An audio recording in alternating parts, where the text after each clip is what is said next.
Hey everyone, welcome back to another episode. You might have noticed that we are actually in a different world today. We're not actually in my survival world, and this place may not look familiar to you at all. And that is because, well, I have recently. Oh God. Ow. Sorry, excuse me just for 1 second.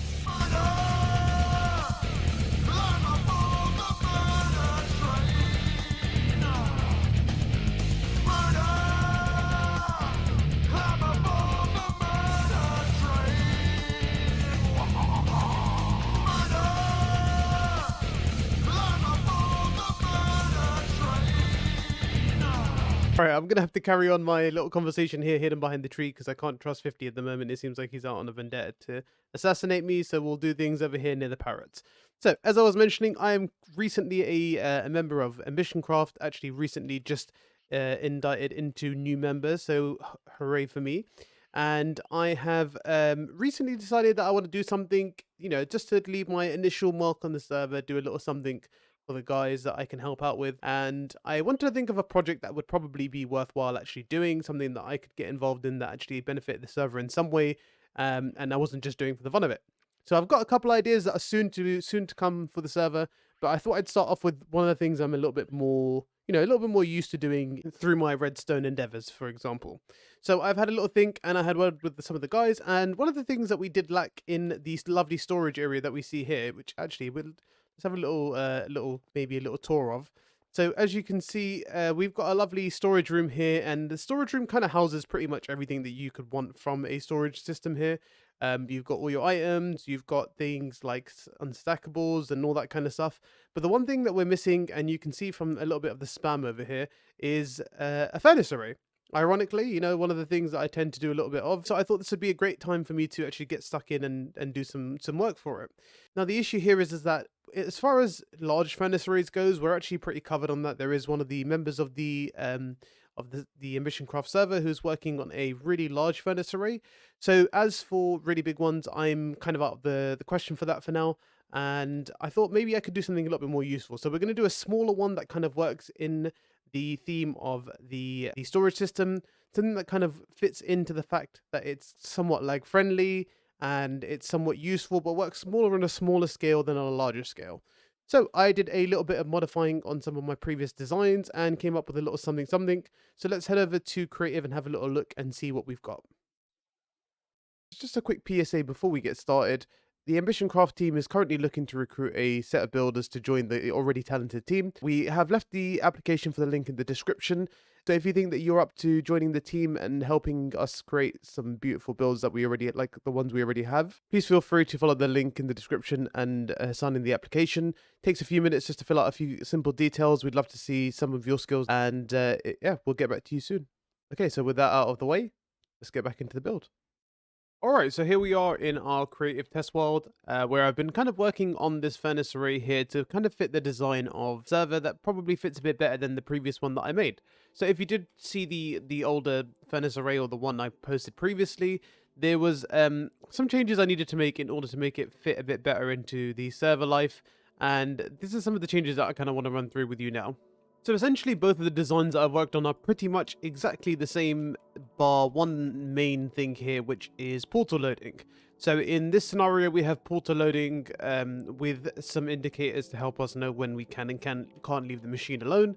And then we've got one here that doesn't have that thing. That's the one that's going to go in storage. That one's going to have the ability to be portal loaded, I think chunk loaded anyway through the storage is chunk loading, so I'm not going to add one to this one here anyway. So the first main difference you're going to see when it comes to the this array and the array that I posted a few weeks ago, number one is going to be the layout. So the first thing I wanted to do was compact the sides quite a bit, so we didn't have to have it kind of one long strip as opposed to having something a little bit more compacted like this.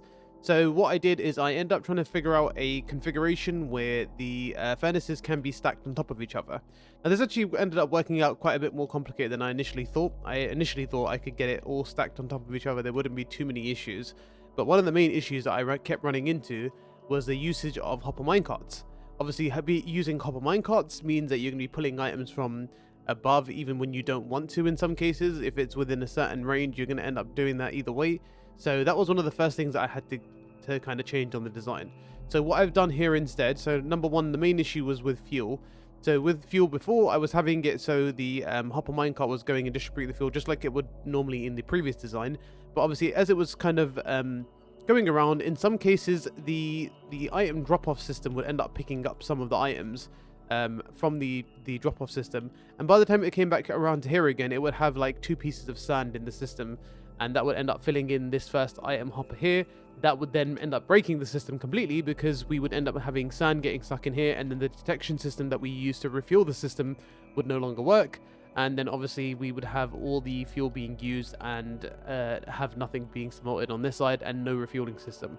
So that was issue number one. That actually worked out quite a bit better, if I'm completely honest with you, because obviously hopper minecarts are a fair bit more laggier than you would want. So replacing it with a chest minecart instead actually seemed to have been the easy solution to this. The same thing actually happened also with the collection system. Having that go around as well, we kept picking up random bits of items that weren't supposed to be being picked up because of the close vicinity of the stacking of this thing. So sometimes a hopper minecart would intersect with the other hopper minecart, and we'd pull an item through the top of the block. It was a whole little hoo-ha that I just didn't want to deal with, so we just ended up using chest minecarts. Again, there's 3 of these that we actually have to end up using. So that was even better when it came to lag efficiency, because we didn't have to deal with 3 extra hopper minecarts in the system. Chest minecarts I don't think are laggy or as laggy as a hopper minecart, so it actually worked out quite a bit better. And because we're only picking up 1 item per furnace, it can achieve that without any issues. The hopper minecarts actually probably weren't really needed in this system at all. The other thing that I needed to achieve from this was to have it, considering this is going to end up sitting in main storage, I wanted to make sure that it was as lag efficient as possible. Obviously, with a furnace array like this, you end up using quite a few hoppers, and having this many hoppers just kind of idling in a storage system, probably not the best thing to do. So in this scenario, I have ended up locking all of the hoppers that are associated with the actual furnace array in this example. So all of these hoppers, all of these hoppers, and all of these hoppers are all locked at all times as long as the system is not in use. The system will then unlock the hoppers when it starts being used. So essentially all that happens in the system is you would put a box into the system. In fact, let me see if I can indeed give you a quick little demonstration. So let's go ahead and grab this, and we're going to put that in there as well. And once the system notices that there's a box in the system, there's an item ready to be smelted, this will then release this system here, which sends off a signal to this pulse extender. Now, quite a large pulse extender. This is for when it gets towards the end of it, you would release it. We need a little bit more time at the end once it's released to continue using it. I could have used a slightly smaller system, but it didn't really make a difference anyway. It doesn't change anything about the system. So all that does is that's gonna now, this whole system's gonna hold in place. So that's gonna keep the whole pulse extender extended, and then the redstone torch towers will then be depowered in the locations where they're powering in the furnaces and the hoppers, and then that will allow the system to be carried on being used. And obviously once that's done, once that system's finished being used, the power would basically, this would then depower, and actually the whole system turns off exactly as the chest minecart is taking the very last item out of this hopper here. So the whole system literally shuts off just in the nick of time before the whole system's done being used. And that would work no matter whether you used 1 stack of items or whether you used 25 shulker boxes of items. It doesn't make a difference. The system will be used in all the same way. And at the same time, the same system that sets off the unlocking of all the hoppers is the same thing that sets off the clock to run the chunk loader here as well. So this whole chunk loader is pretty straightforward. It's run via a clock and not by a detection system, obviously, because we want to turn it on and off as and when we need. So as soon as the whole system's done, as soon as the last item's picked up, the chunk loading then turns off, and then it has just enough time to unload all the items and have the items sent back up to the top again to be collected. Other than that, I've just tried to cut down on as much hopper use as I can. Any hoppers that I didn't need to use, I've tried to get rid of. The most of the hoppers I've got are the system for the fuel. I was actually going to plan on using a water line for it, but it ends up causing a little bit of confusion if you chuck in a whole bunch of shulker boxes of fuel. If you use a water line, then it might take a minute for the system to pick it up, and then by the time the system's picked up that it's not got fuel in there anymore, you might end up throwing in more boxes than you want to, and then it ends up getting clogged in the system or stuck in a water line, then it will get despawned. So instead I just decided it was probably better to use a hopper line here, so you can chuck in as many as you want, and that way you can just carry on feeding the system as you please. But I think other than that, this is pretty much the same system as you saw before, the brains of the system in terms of what's actually picking up the items and whatnot. All of that is pretty much exactly the same that you can see over here. Same timings and everything. There was no need for me to change any of that. And actually in that time that we've been speaking, the smelting should actually be done. So we'll probably get that box here in a second as well. And I've also added some detection systems. So when the system runs low on fuel, the light will come on and this sticky piston will block you from putting in items into the top here. So that will let you know you need to actually put in fuel before you carry on with the smelting. And I've also got an indicator lamp here to say you can leave this, as soon as this light is on, you can leave the area with all your smeltables to let it smelt by itself. And there's our smelted items done as well in the meantime that we've been talking. So this actually seems to be all of the information that I think that you guys are probably required for this.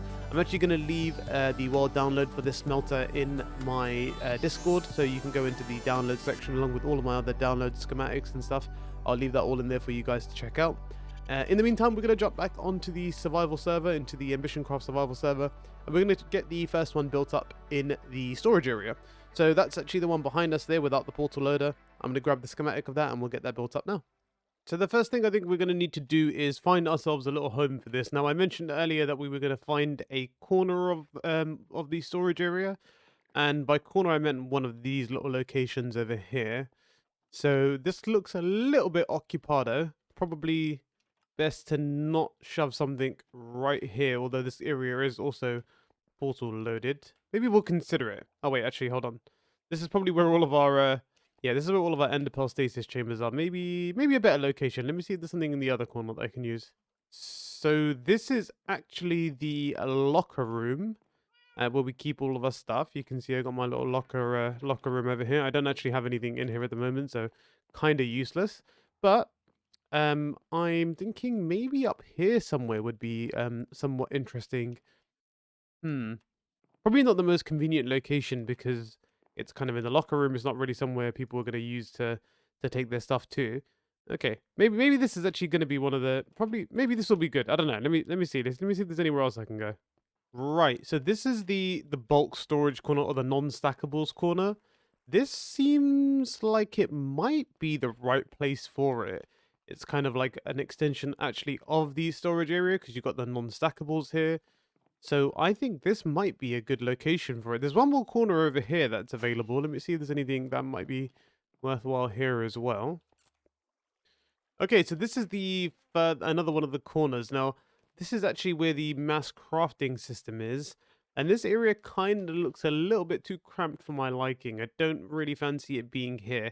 So you know what? I'm going to go ahead and say that the best corner to go for is the one near the bulk storage, which is around here. Whoops, sorry, keep falling out.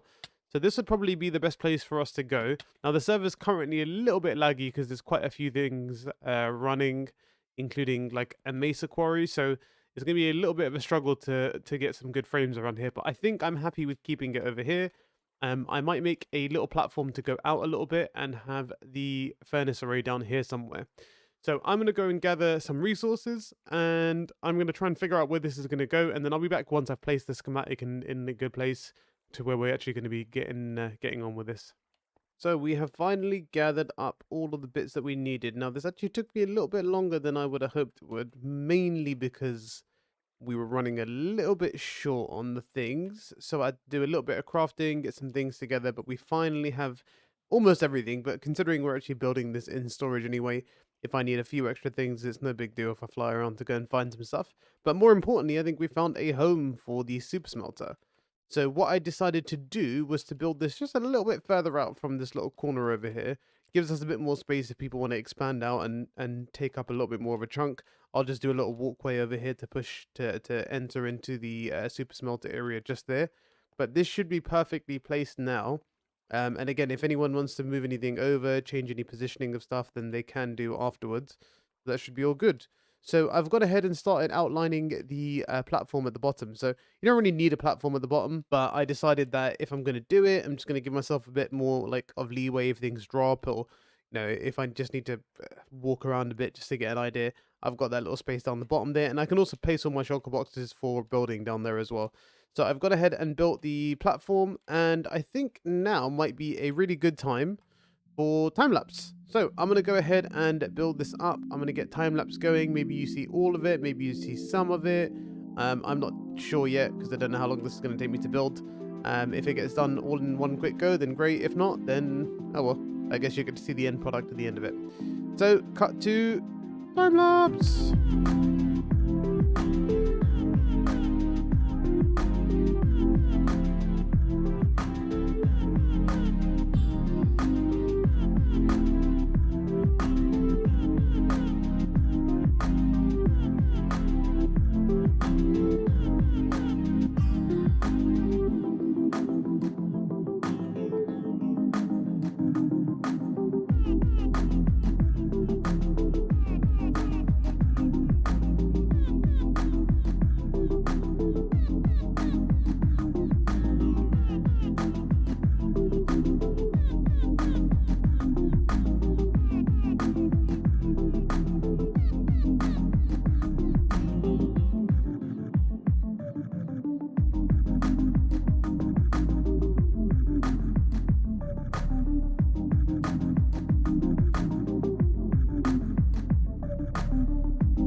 So it looks like the build for the furnace is finally done, and to be honest with you guys, this is actually something that I done a little while ago now. It's probably been about a week or 2 weeks since the last recording that you saw that I actually did the furnace array.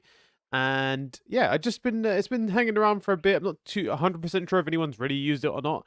And I have kind of run some tests on it, but I thought I'd show off a couple things first of all. So firstly, I decorated it a little bit, so we now have a nice walkway to get to the furnace array. You know, we've got keeping it in theme of what similar to the remainder of the storage building here. So yeah, everything kind of seems a little bit more decorated to the furnace to the storage building, and everything's looking good.